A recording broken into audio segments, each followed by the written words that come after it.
Hello everyone, today I'll show you how to delete trace files, system traces, that for some reason you've accumulated. That is, you might have been silently recording your phone's entire screen or something.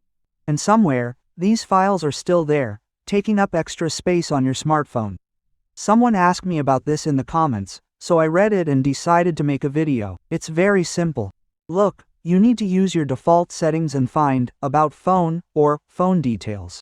Click on the firmware version or build number about 5 to 7 times. You should see a message saying, "Congratulations, you're now a developer," or "No need, you're already a developer." Go back here, to the General Settings.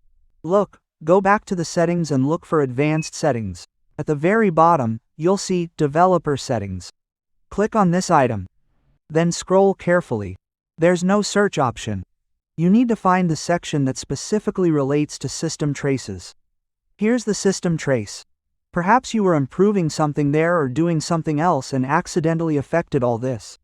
And below there's an option to delete saved activity records, that is, the system trace itself.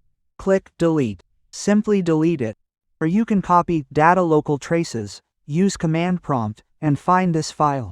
I think if you just access it through the standard File Explorer, you certainly won't find it because Android restricts access, and you simply won't see these files. So, just delete them. And that's basically it. You can restart your phone, and everything should work for you. Support the video by liking it, subscribing to the channel, and sharing with your friends.